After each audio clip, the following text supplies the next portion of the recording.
Michigan Magazine is kept on the road by our many Michigan friends. Cops and Donuts Bakery, downtown Clare, a winning combination. Cops and Donuts. Santa's favorite stop, Rooftop Landing Reindeer Farm of Clare. Come see and pet real reindeer. Visit the gift shop, get your picture taken in Santa's sleigh. Fun for the whole family. 'Tis the season, open weekends, now through December 21st. Rooftop Landing Reindeer Farm, Clare. The Michigan-made rebounding mailbox pole. Never again worry about the winter snowplow taking out your mailbox with this ingenious rebounding pole. Your mailbox takes a hit and keeps coming back year after year. Call now or visit their website, toughmailboxes.com. This week, a Michigan cartoonist leads an anti-bullying campaign that has garnered the support of well-known syndicated cartoonists from across the country. Kurt Kolka, creator of The Cardinal, spreads the word that bullying is no laughing matter. But first, we visit with author Barbara Yoder of Chase, Michigan, who, with her husband and children, left her strict Amish religion to lead an English life and become an author. Stay tuned, it's all coming up on Michigan Magazine. Cops and Donuts Bakery, downtown Clare. What began as a crazy idea among 9 police officers to purchase the historic Clare City Bakery quickly became an international phenomenon, carrying on a Michigan tradition with delicious donuts, pies, pastries, breads, original coffee, and more. Plus a full menu at the new adjacent Traffic Stop Diner. Downtown Clare, a winning combination. Cops and Donuts. Introducing the Weed Gator. For safe and easy aquatic weed removal, the Weed Gator is the #1 alternative to harsh chemicals for getting rid of pond and lake weeds. Safe and effective. See it in action now at weedgator.net. Made in the USA. The life of the Amish. Their conservative traditions and family values hold intrigue and mystery to many who cross paths with them in Michigan. What would it truly be like to live that seemingly simpler and less complicated lifestyle? On this edition of Michigan Magazine, we have the chance to step just inside for a quick look through the eyes and experience of author Barbara Yoder of Chase, Michigan, not far from Reed City. After much soul-searching, Barbara and her husband Eugene chose to leave the lifestyle. Barbara grew up the youngest of a large Amish family in Michigan, and Eugene's roots and family extend into Montana. Barbara's love of writing was encouraged by her husband and resulted in the publishing of her first book titled Finding the Way, a fictional piece. In our visit, Barbara told us about the storyline and how it was inspired by the life she knew very well. It patterns a lot after my own life, a young Amish girl, and just the general painting a picture of what it's like to be Amish, a young Amish girl, and the ups and downs that she went through, and finding God, finding romance, getting married. Ever since I was a little girl, I had a real passion for writing. I think I wrote my first little story when I was 9 years old. Oh. And I wrote a lot of short stories over the years as a teenager. And I began to really think I could do something with this probably after I had our second son. I kept thinking I could, if I kept working at it. So I rewrote the whole thing probably 4 times. Oh, really? Over a period of 3 years. Oh. So the first write probably only took me like 6 months to actually write the rough draft of the story. And then I kept going over it. And then I met a lady that does a lot of writing. Also, not professionally, but she does a lot of writing. And she sat down and she spent a lot of time with me. She's very good, and she pointed out different things to me, and so she just like really was the key person that really just opened up my creative side in writing. But you loved to do it in the first place. I mean, Yes, this is a lot yes. of it, but did you see it actually coming into a book back then? Is that was your whole purpose, was to maybe get the story out and publish it yourself? Well, it was my dream, but my husband really encouraged me. Oh, there you go. And so that was probably, if it wouldn't have been for him encouraging me, I probably would not have thought that I could actually do it. And so now I'm working on a sequel. A sequel? And so I'm hoping that that will go as well as this one has. All right. Where did you go with the manuscript? How did you get it published? And tell us a little bit about what you had to go through to finally get it out there. Well, I went through a lot of rejection first. Really? Okay, okay. In the process of polishing it up. After I did the first rewrite, I probably got about 4 rejections. And so, but I kept on thinking, well, if I just keep doing it better and maybe it's how I present it. And then I got in contact with the company, with a smaller publisher out of Arizona. And they were very nice to work with, and they encouraged me and kind of took me through the whole thing. And they had an editor that then did the final putting everything together for me, because a lot of the English is like putting in the semicolon, putting in this and that, you know, was stuff that I wasn't real sure about, but they did a good job in teaching me a lot. And So taking me were you through. corresponding with them in Arizona while you were still living in Michigan? Was that it? Yes, Or how- yeah. Okay. By phone, in emails, Okay. tons of emails. Ah, it's amazing what the email and internet can do nowadays. Yes, I mean, it so yeah. makes the world so much smaller. But after they first had it published and the response that you got, what kind of response have you been getting from the book? Mostly positive response. I think probably there's been some Amish that have a little bit been offended by it, just because they tend to be very private, and some things are maybe not quite as private as what they would prefer. But I also try to be careful not to write anything that would be offensive to them or make them look bad, because I don't see them that way. This is a choice we made, but I still think they have a lot of good things that we still teach our children that we Right. like about them. So As I was reading the first few chapters there, I did notice that it was, you had to be first-hand experience to bring out the details of these. You know, it's like you're inside the buildings and the services, Yes. 3-hour services, and Yeah. going through the process. You had to have some sort of experience in doing that. So you pretty much kept a journal of your life as you go on. And was that part of your life as an Amish child? I've always kept a journal, yeah. But a lot of the experience were just probably drawn off my sisters, maybe, or some of my friends, to just ideas that it gave me. And so it was pretty easy to do, actually. You still have, your sisters are still in the Amish faith, or I family? have, yes, I have a couple of sisters that are still Amish, and I have a brother and sister that are Mennonite, and then I have 2 other sisters that have also left the Amish. But my mother is still Amish, and we try to get down and see her a couple times a year. And at first, the relationship was very, well, it was hard for them, because it was scary to them, because they have their own little world that is safe to them, that they create. And then when we stepped outside of that world of safety that they had created for us all their lives, it was very scary for them, because they were like unsure of what might happen to us.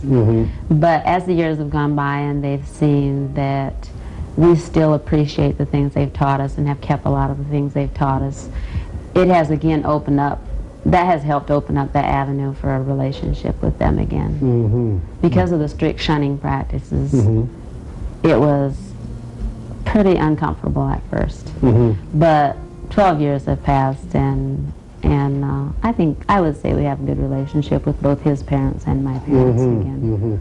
Growing up in the Amish family and living the life you're living now, can you tell us any misconceptions that perhaps we have about the Amish, or the Amish have about today's society? Is there any misconceptions that really, that people should know about, really, that it isn't the way it is? Well, as far as like the Amish, their misconception of anybody that's not Amish, I think they, like when we left, for instance, I think they think anybody that's not Amish, they're just possibly into drugs or becoming, I'm not sure, they just, it's so scary to them that that's the misconception. I don't know, there's a lot of myths out there that we used to be asked when I was little about, why don't you have electricity? Now, we've heard that the reason you don't have electricity is because the evil spirits could come in off the lines, different little things like that, really the reason they live the way they do is tradition and just wanting to preserve a lifestyle. And a lot of it, I guess, has become actually a religious thing to them too, you know, that it's almost sacred to have a horse and buggy. You know, to most of them, I think that's how they see it. But the reason that they are so strict is just trying to preserve that.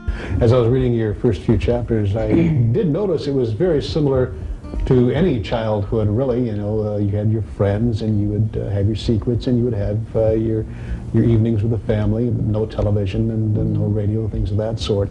But children seem to be all alike, no matter where you go. In the early ages, they always have the moment of wonder and are influenced by a lot of things. Yes. Yes.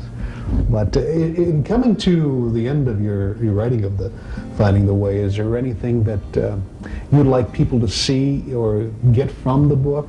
Is there some reason, perhaps, that or a feeling that you think that they'll come away with after reading your book?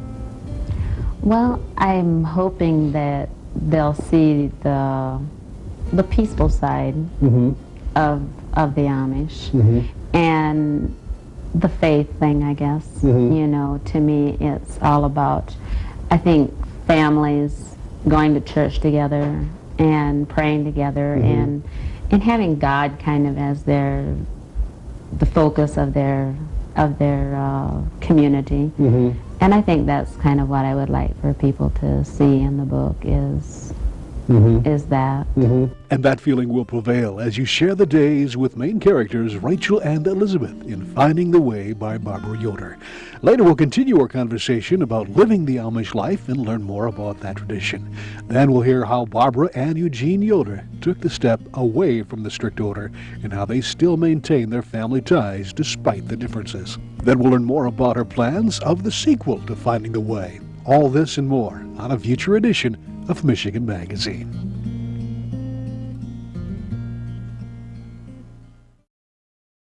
Michigan Magazine is being brought to you in part by Hale Hardware, your do-it-center in Hale, Michigan. Much more than a regular hardware store, providing everything you need for whatever your project is, along with a knowledgeable sales staff to get her done. Serving Northern Michigan since 1946. Hale Hardware, south of M65 at Ainsley in Hale. Flu season. Be prepared. Get your immunizations now at Rose City Drug, your one-stop pharmacy, home health care, and medical supply outlet, offering a variety of on-site immunizations. Walk-ins are of course welcome. Call now for more information.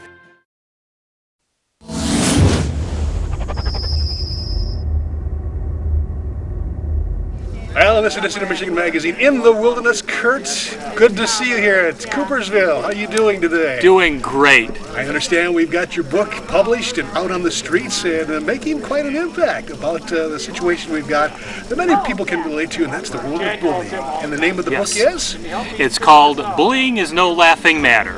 Okay, and you have some connection with a comic strip or a character called the Cardinal. Not Yes. just something, but you're the creator, right? Yes, I am. All right, now that's been, you've did that for how many years now? I've been doing it for, let's see, I think it's 24 years continuously so far. And pretty much he is a crusader who does a lot of good things. Yes, he's a college student who became a superhero to help out those in the university town where he lives. And he especially keeps an eye out for those that can't take care of themselves, like the poor and the homeless and so forth. Besides fighting major villains, you know, he's always been kind of the anti-bullying superhero, you know, always keeping an eye on those that need help. Right, and the book that's come out is an amazing book because it's kind of a flip book, you would say. I mean, Yes. One side you can read about the Cardinal, right? Correct. And the other side is a compilation of support for Yes. the anti-bullying program. Tell us about that concept and how that came about. Well, you see, as we were working on this book, originally it was going to just be a Cardinal publication. And then as I was finishing that up, we started looking over everything, and I looked at it and I thought, boy, I thought it was going to be a little bit longer than this, because it started out as a comic strip and we adapted it to book form. No, we never heard of it. So I started thinking, what can I fill this with? And at the same time, I had been doing a lot of studying about bullying, a lot of research to try and understand it, because I wanted this book to really be a help to kids who are enduring that and really be an encouragement to them. So I started thinking about what else could we do, and I began to realize that, boy, you know, shouldn't there be more to this than just my thoughts in a book like this if you're trying to reach so many kids out across the country? And the idea occurred to me to include other cartoonists as well, because I'm a regular reader of newspaper comics, and I had noticed that a number of them had been dealing with the issue of bullying over the past several years. And so I started contacting them. And I wasn't sure what we were going to get out of the deal, but to my surprise, more than 30 cartoonists responded and said, yes, I want to be a part of this project. And so they came forward and started sending us, artwork to use. And the amazing thing, though, to me is they also offered advice to kids. And some of them had been bullied as kids themselves, and they shared their story about what they went through and how they survived. Too many times these kids think, well, I'm alone in this. I'm all by myself with this big problem, this other, bully or sometimes bullies who keep pestering me on a regular basis. And to have to just endure that by yourself, it can get pretty lonely. A lot of people don't know kids are being bullied because kids are often afraid to talk about it. The biggest thing that I want kids to know, and parents and anybody that works with kids, because this isn't just a kid's issue. I want them to know that kids really need to step forward and communicate. Kids need to be able to stand to approach an adult that they trust, whether it be a parent, a teacher, a coach, a pastor, anybody that works with youths, and be able to tell them about this problem that they're going through. And adults need to be open to listening to the kid and saying, okay, don't worry, you're not the only one that's gone through this, and we're here to help you, and be able to, as an adult, find that help for that child. Well, I appreciate you taking time. We're going to have to keep in touch and learn more about the beginnings of the Cardinal, which I find fascinating. It's become part of your psyche now there, Kurt. I mean, you are getting out there and letting people know that there's definitely a good and bad side of this world, and how you handle it is something that is up to you. Yes. And, I think you're doing a great job, and we'll keep in touch. And congratulations on the book. And thank you. Ask everybody to check out your website. Yes. You have a website? Let us know what that is. Yeah, we have a couple of websites. If they want to read the Cardinal itself, it's at gocomics.com, and just enter The Cardinal into the search engine, and it'll bring up the Cardinal comic strip. For more information about bullying, you can go to bullyingisnolaughingmatter.com. Very good. Thank you, Kurt. You're welcome.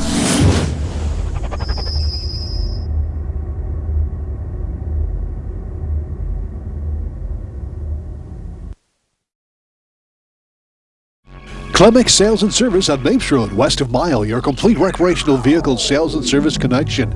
Visit their beautiful showroom of new and pre-owned ATVs, lawnmowers, power equipment, snowmobiles, utility vehicles, and more. Clemix Sales and Service is also the home of the American-made Victory motorcycle line on display at Clemix on Mapes Road, Mile.